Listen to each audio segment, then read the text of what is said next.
there will come a point, I believe, where in a general currency collapse, real asset values will detach themselves from the declining value of money. In other words, property, you'll see property prices stabilize at some stage and then rise.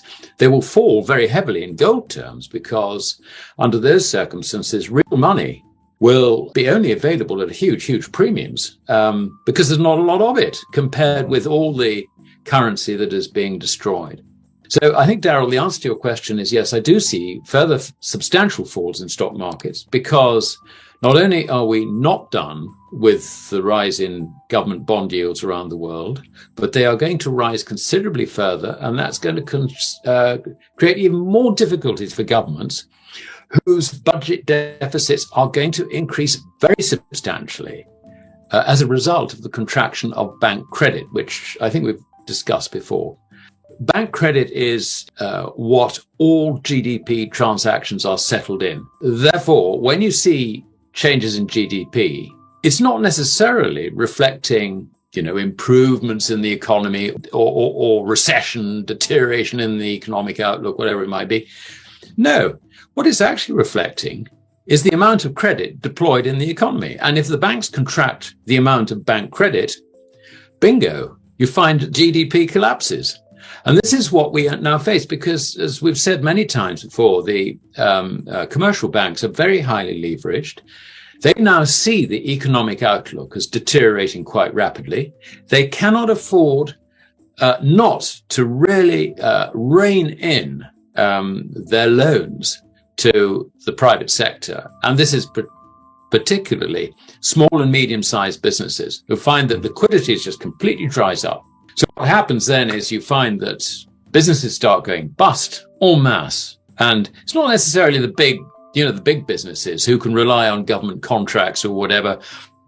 Or you find the central bank turns around and says to the commercial banks, for goodness sake, you cannot foreclose on, I don't know, name any big business you like, from mining to manufacturing in your country.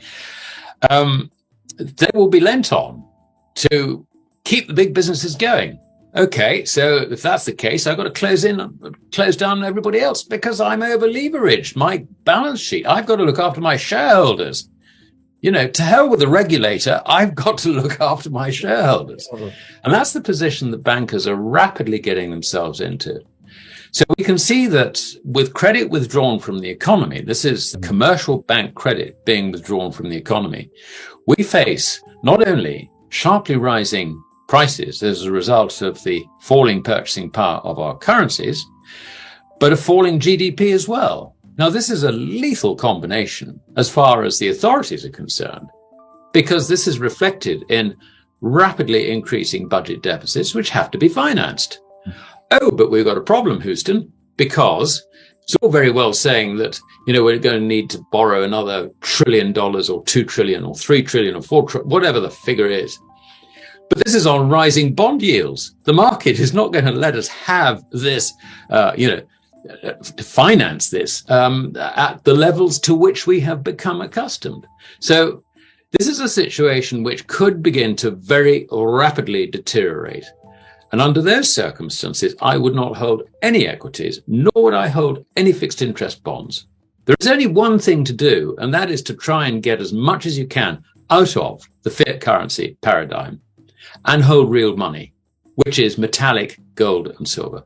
When it comes to the $50,000, I'd rather look at it differently from John in that respect. I think that has to be a guess on his part. It's sort of penciling in a number.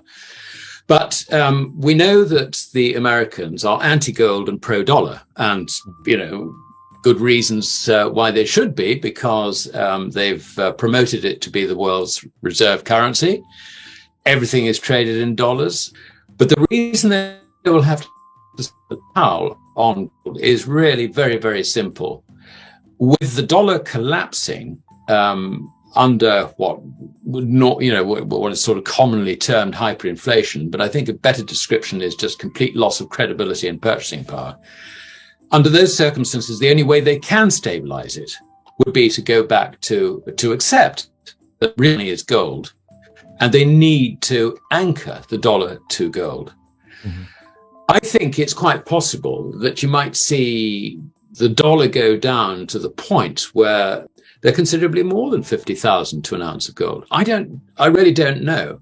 I mean, that is ahead of us, but there are going to be extreme difficulties, I think, for the Western fiat money establishment, fiat currency establishment, extreme difficulties for them to accept the reality of the situation. And it's going to be different for different countries. I mean, Canada has sold all its gold, got none at all. Britain, under Gordon Brown, sold 2/3 of its gold, which wasn't very clever. And so far as I'm aware, the Treasury has made absolutely no attempt to recover any of the gold that it lost at under $300 an ounce, by the way. Mm. I mean, some countries, bizarrely, seem to have quite a lot of gold. I mean, places like Turkey, whose currency is collapsing. Yeah. And interestingly, going back to if you like, the Russia-China axis, I mean, if you look at who's actually been buying gold in the central banks, it's been predominantly, Shanghai Cooperation Organization members, also other members of the Eurasian Economic Union. If you take all those together, they've, accumulated far larger amounts of gold than any of what I would call the sort of either Western aligned or non-aligned nations' central banks. I think we're looking at something like over 4,000 tons as against 800 tons. This is quite an important signal, I think, that there's going to be a more ready acknowledgement and acceptance that currencies should be linked to gold in Asia than is likely in the West. But really, as to John's point about $50,000, I think that can only be sort of a pencil-in figure. I don't know whether he looked, say, at the quantity of money supply relative to gold ounces held by the US government. I mean, people do that sort of thing, but I mean, you can't, because for a start, the US government reserves haven't been audited, and B, really what you're looking at is a situation which is going to deteriorate from now. You can't really think in terms of, you can't really say, if the situation stopped now, then they would need to have so many, the price of gold would have to be whatever, because that's not happening.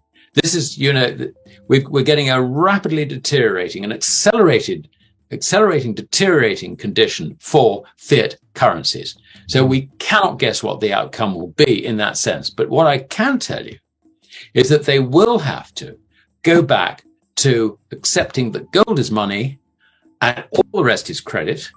And the only way to stop the collapse in the value of that credit is to anchor it to gold. How long that will take, what we will have to go through to get to that point, I have no idea. All I just know is it's going to be very, very difficult for us because we don't, our economic establishment just don't understand money.